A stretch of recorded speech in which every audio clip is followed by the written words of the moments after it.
Hello children, welcome you to our English lesson. Once again I am here with an interesting lesson. Today you are going to learn how to extract necessary information from various types of texts. My focus is on reads and understands simple folk tales. These are the objectives to be achieved at the end of my lesson today. The students will be able to read and understand a simple folk tale, extract specific information or general idea of a text. I am sure, my dear children, you have listened and read a lot of folk tales. So, this is the folk tale today we are going to read. Here, in this picture, you can see something is missing. Can you guess what it is? Yes, very good. The title of the folk tale is The Man, the Boy and the Donkey. I have divided the whole story into several parts for your easiness. In each part of the story, you have to do a simple activity. Now, we are going to start our lesson today. So, when you read the first part of the story, you can have an idea on the setting of the story and also the characters in the story. So, with that idea, let's move on to the story. Here, this is the story we are going to learn today. So, let's read it. A man and his son were once going with their donkey to the market. As they were walking alongside the donkey, a countryman passed them and said, "You fools, what is a donkey for but to ride on?" So the man let the boy ride on the donkey and they went on their way. But soon they passed a group of men. One of them said, "See that lazy youngster, he lets his father walk while he rides." Now this is the first part of our story. My dear children, I think you have found the characters here in the story. So can you name them? Yes, the man, the boy, the donkey are the main characters and they met a countryman and group of men when they are going to the market. And what is the setting here in the story? Yes, they are going to the market and that is the setting of this story. Now this is the activity you are going to do from the first part of the story. Shall we read the instructions? State whether the following statements are true or false. What you are supposed to do is, you have to state these statements are true or false. Shall we read them? Number 1. The man and his son were going to the school. Number 2. First, the man let his son ride on the donkey. Number 3. First, they met a countryman and next they met some young boys. So, can you remember the story? Here, I have given the statements and the story in the same slide. So, I think you can find the answers easily. Now, it's your time, my dear children, to find the answers.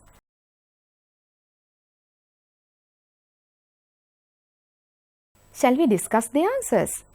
Yes, again we'll read the first one. The man and his son were going to the school. Now let's see the story. Look at the first sentence. A man and his son were once going with their donkey to market. Then what about the statement? In the statement they are going to the school. In the story they are going to the market. So, is that statement true or false? Very good. It is false. Right? Let's see number 2. First, the man let his son ride on the donkey. Let's look at the story. Yes, you can see in the 4th line. So, the man let the boy ride on the donkey. So, what can you say about the statement? Very good. It is true. Number 3. First, they met a countryman and next they met some young boys. Yes, we'll look at the story again. You can see a countryman passed. So, that first part of that statement is correct. Now look at the second part. Next they met some young boys. We'll see the story. There you can see, but soon they passed a group of men. So what about the second part of the statement? So it is false. Here also you can see the answers and you can check them.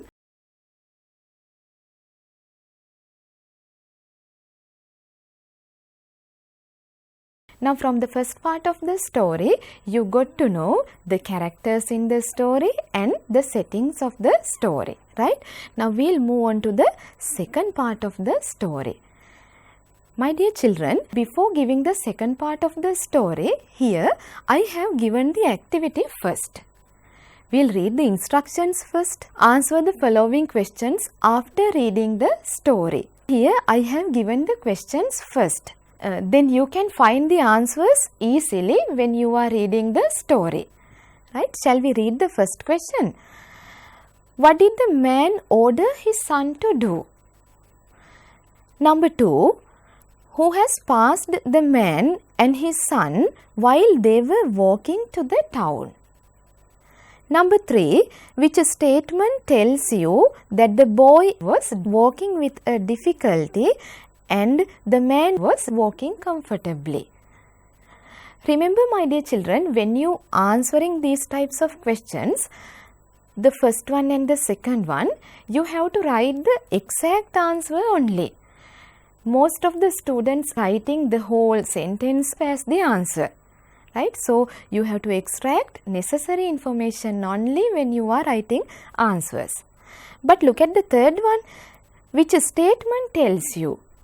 In the question itself, it is mentioned that you have to write the statement as the answer. So you have to write the whole sentence until you meet the full stop. With that idea, let's move on to the second part of the story. Here you can see the questions and the story part in the same slide. Now it's your time to find the answers.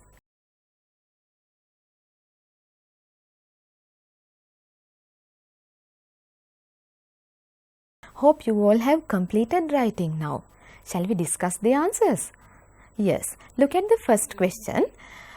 What did the man order his son to do? Now look at the story. Look at the first sentence. So, the man ordered his boy to get off. What is the order he has given? To get off from the donkey, right? Number 2. Who has passed the man and his son while they were walking to the town? Let's look at the story. Here you can see, but they had not gone far when they passed 3 women. Then 3 women is the answer. Do we need to write the whole sentence as the answer for this one? No, only those 2 words, and in the previous one those 3 words are enough as the answer, right? Look at the last one. Which statement tells you that the boy was walking with a difficulty and the man was walking comfortably? So, shall we look at the story now again, right? So, the man ordered his boy to get off and got on himself. But they hadn't gone far when they passed 3 women, one of whom said to the other, "Shame on the lazy man to let his poor little son trudge along." You know the meaning of the word lazy. Lazy means do not like to work. Yes. Then what about the word trudge? Trudge means? Yes. Trudge means walking with difficulties. Right? Well, the man didn't know what to do, but at last both the man and his son started to ride on the donkey. Then what about the third question? Can you remember that word walking with a difficulty? Yes, very good. That is trudge. We'll see that statement, right? So what is the answer for the third one? Yes, the answer is shame on that lazy man to let his poor little son trudge along. Here you can see those 3 women, right? These are the answers again.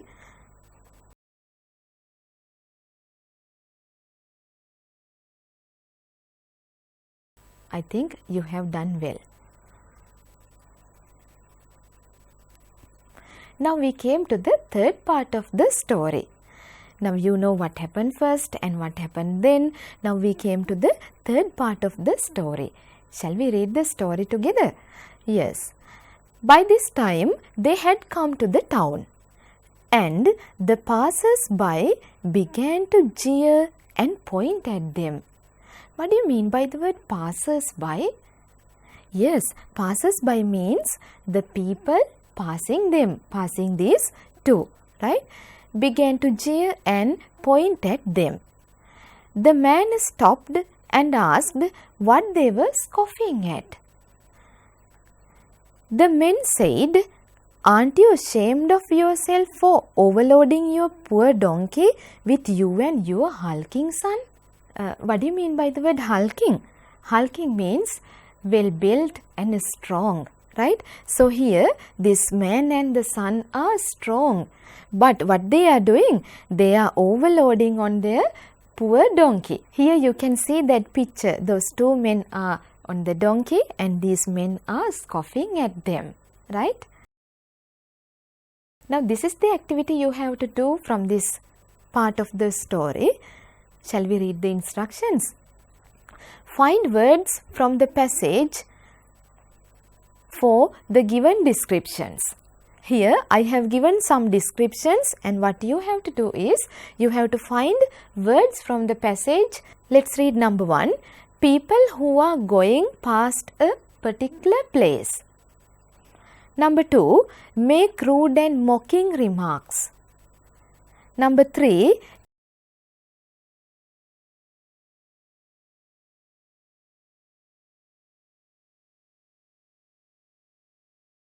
Embarrassed or guilty on one's action. Number 4.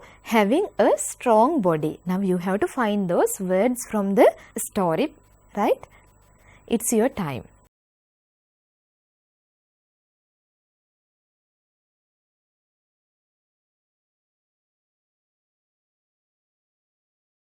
Shall we discuss the answers? Yes. Look at the first one. People who are going past a particular place. Now here in the first sentence you can see, by this time they had come to the town and the passers-by began.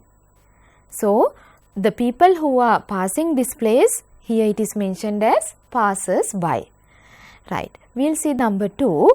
Make rude and mocking remarks. Can you remember that people are looking at them and they are making mocking remarks? Then what is the word given here? Yes, the answer is jeer or scoff.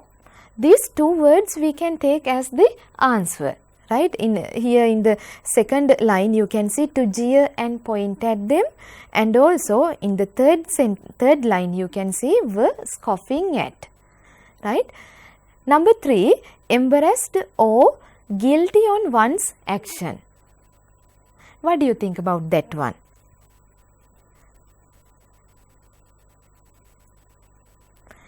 The answer is ashamed.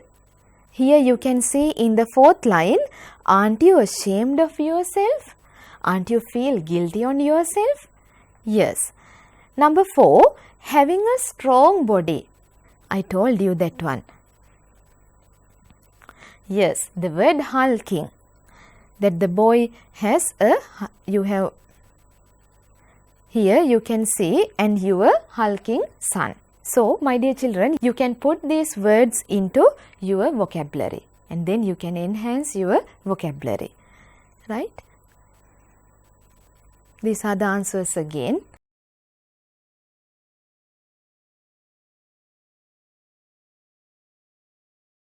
Now, we came to the last part of the story. This is the activity you have to do. Let's read the instructions. What do the following pronouns underlined in the passage refer to? Here in the story you can see some underlined words, and what you have to do is you have to find what is referred by these underlined words, right? First word is they, number 2 their, number 3 its, number 4 it. Shall we read the story together? Right. The man and the boy got off and tried to think what to do. They thought and thought. At last, they cut down a pole, tied the donkey and carried it on their shoulders. They went along amid the laughter of all who met until they came to a bridge. The donkey got one of its feet loosed and kicked out, which caused the boy to drop his end of the pole. In the struggle, the donkey fell over the bridge. Being its 4 feet were tied together, it was drowned. So, we will see the question again. Here you can see the underlined word they. Shall we read that sentence again? They thought and thought. What is referred by the word they? To get the answer, my dear children, we have to read the previous sentence. Right? We will read the previous sentence. The man and the boy got off and tried to think what to do.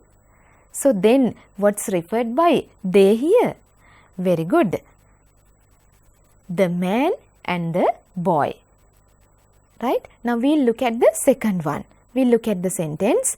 At last they cut down a pole, tied the donkey and carried it on their shoulders. Can you get the answer from that sentence? No, the answer is not there, so you have to read some more, right? We'll go to the previous sentence. They thought and thought. Now here you got to know they means the man and the boy. They is referred to the man and the boy. So what is referred by there here? As it is a possessive pronoun, you have to write the possession here. Yes, the answer is men and boys. Remember that you have to show that possession there to get the correct answer. Right? We look at the third one. The donkey got one of its feet loosed. So, what is here referred by its? When you read the sentence, you can get it. The donkey got one of its feet loosed. Then it's referred to donkeys. Remember, here also it is a possessive pronoun. So, you have to show that possession. Look at the last one. It was drowned. We'll see the sentence. In the struggle, the donkey fell over the bridge. Being its 4 feet were tied together, it was drowned. Then what is referred? Yes, donkey. Donkey is referred by it. Now, this is how we have answered this question. Now, you know what happened at the end of the story from the beginning. We'll move on to another question, right? What is the moral given by the story? Here we have read the story. Now, we know what is the moral given by the story. You have to underline the correct one. Shall we read those 3? Number 1, don't take unnecessary challenges. Number 2, don't try to please everyone. You will please no one at the end. Challenges make you feel confident. I think you got the answer. Yes, the answer is don't try to please everyone. You will please no one at the end. That is what happened to that man and the boy and also the donkey at last. I think my story is interesting. Let's move on to another story, as you like to listen to stories. Here, this is the story we are going to talk next. What is the title of the story? Yes, stone soup. We'll see what is that. Here the story. Here also I have divided the story into 2 and you can do an activity, right? We'll read the story together. Stone soup. One day, in a small village next to a flowing river, 2 hungry wanderers were looking for ingredients to make a delicious soup. Yes, they are looking for ingredients. Yes, ingredients means they are going to find ingredients to make a delicious soup. Can you name ingredients to make a tea? Yes, we put hot water, sugar, tea leaves and milk if we need. So those are the ingredients to make a tea. I think now you got the meaning of the word ingredients. Since the two had no money, none of the villagers were willing to give them any vegetables or meat. With no ingredients, the two went down to the river and filled their pot with water. Now they went to the river and filled their pot with water. Then they placed a large stone in the pot. Here they have placed a large stone in the pot and started to boil the water. Now this is the second part of the story. We'll read. Soon a curious villager asked them what they were doing. One of the men answered, "We are cooking stone soup, but we are still missing a few ingredients to finish it properly." They need some more ingredients to finish it. The villager said she did not mind giving them some ingredients if she could have some as well. I think you got it. The two men said they would be happy to share with the entire village once the soup was ready. Here entire village means with all the people in the village, right? After the word spread, many villagers brought spices, vegetables and meat to add the soup. So these are the ingredients to make a soup, right? In the end, everyone enjoyed the hearty soup. Right? Now this is the story, right? Let's move on to the activity. Read the instructions first. Underline the most suitable answer. Number 1. Hungry wanderers were looking for blank to make a soup. Can you remember the answer? The three answers were given here. Water, ingredients, vegetables. Now you can remember that they went to the river and got water like that. Then what is the answer? Yes, very good. Ingredients. We'll look at number 2. None of the blank were willing to give them vegetables. Yes, what is the answer? Number 1 friends, number 2 ladies, number 3 villagers. I think you can get it easily.